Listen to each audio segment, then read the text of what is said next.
My beloved raised my heart with his voice, and left me prey to my anxiety and eagerness. He lives close to my mother's house, and yet I do not know how to go towards him. Perhaps my mother can act about it, and I must talk to her and tell her. He does not know my desire to take him in my arms, and he does not know what prompted me to disclose my secret to my mother. My heart speeds up in its beat when I think of my love.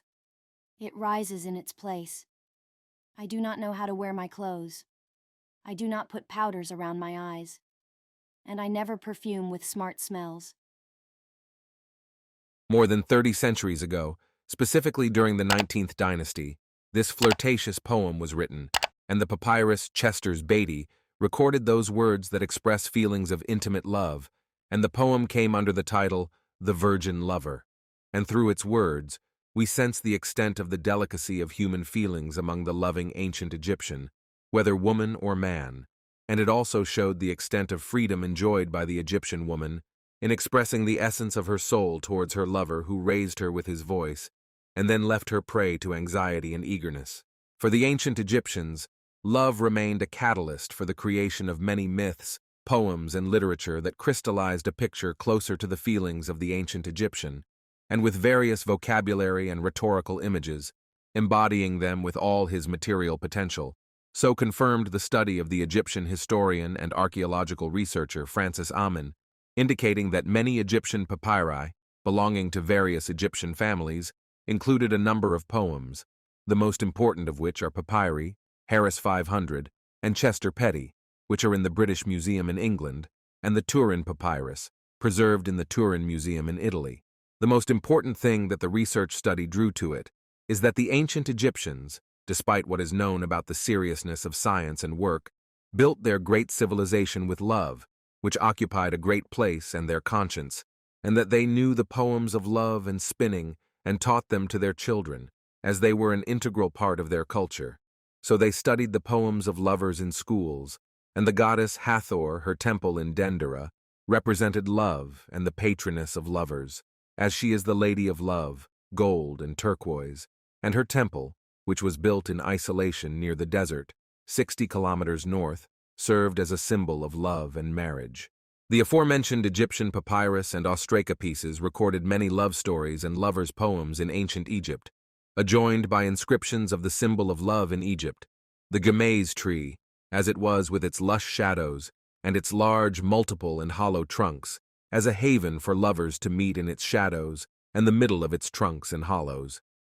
These poems and literary texts left by the ancient Egyptians lived for thousands of years to chronicle us a lot of tales, hymns, mythical texts, and stories of journeys and adventures, besides the tales of lovers, love poems, and super fantasy fairy tales. The gift of heaven is poured by nature into the cup of life to soothe its bitter taste. This is how the ancient Egyptians knew love, so history immortalized them as the first to boast of the passion of love, and immortalized it in the world of the living on the walls of their temples, stones, and graves, so that everyone may live with love in the other world. It is strange that the ancient Egyptian, according to those poems that came in those papyri, showed the extent of the Egyptian's respect for women, even in poems that he does not call her without a singular title, and that literature has saved us many titles. There are those who called the queen, the beloved, or the wife, confirming her position in the hearts, including, as a beautiful-faced title, great loving, bright as the sun, refreshing hearts, lady of joy, lady of the breeze, lady of all ladies, beautiful beauty, lady of the earth, and other titles contained in many texts of ancient Egyptian literature according to context and occasion. But if we review some of those poems, they have proven that love was the main motive for the creation of many legends, and that his poems and literature crystallized a closer image of the feelings of the ancient Egyptian, with various vocabulary and rhetorical images, embodying them with all his material potential. And this was clearly shown in the Chester Beatty Papyrus, which is the perfect model for love, and intimate feelings poems.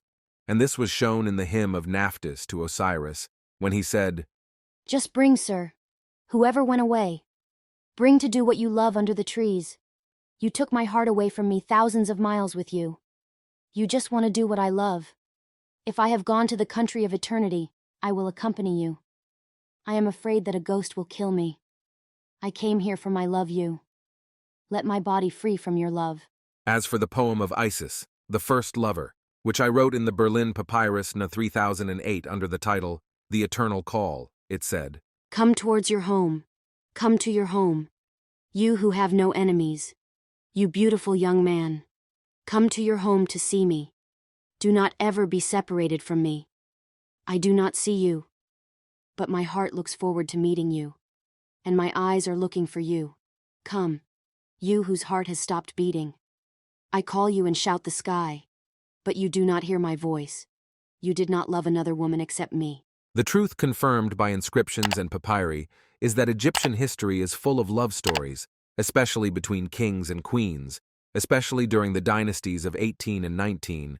There was the story of the love of King Ahmose Bran and his wife Ahmose Nefertari, the story of the love of King Amenhotep III and his wife Queen Tia, and the story of King Amenhotep IV Akhenaten and his wife Nefertiti, who immortalized his love using new artistic styles that were not familiar to Egyptian art before her, in which the artist tended by the king's order to portray the couple in many family love sessions, surrounded by their 6 daughters. As for the most beautiful love story of all, which brought together King Rameses II and his beautiful wife Nefertari, who had great love and affection for her until their death, according to Claire Lalouis in her book The Empire of Rameses, Nefertari was not of royal origins, but was noble in lineage, probably dating back to Thebes, and depicted by the inscriptions of the Temple of Luxor with slender textures next to the royal monarch, and remains next to him in the collective statues carved in granite stone and standing in the first courtyard of the temple.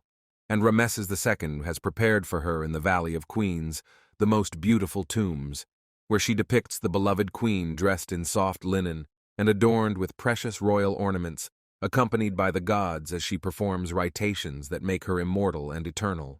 As for the peoples, their love has another character. Despite the availability of the material capabilities of the kings and the rich that contributed to the immortality of their love stories, the simple people had nothing but love to offer to their loved ones, and poems and poetry were their only haven to express their feelings. For them, love was more like a divine creature, but they considered it the universe itself. So the poems showed the extent of joy in meeting the lovers and lovers, as the lover sees his beloved as nature and its pleasures, falling into its traps as the bird falls into the hands of the bird hunter. For 3,000 years, the age of the ancient Egyptian state, papyri and inscriptions have recorded those feelings that the ancestors of Egyptians of all classes, kings and simple people, have enjoyed. Dozens of archaeological studies and research have shown many, many images of that love that they lived. What called the French archaeologist Pierre Grimal says, "Ancient Egyptian history, which we are engaged in studying with all our fondness and passion, will never reach its end. It collects day after day new elements that emerge non-stop from the middle of the sand.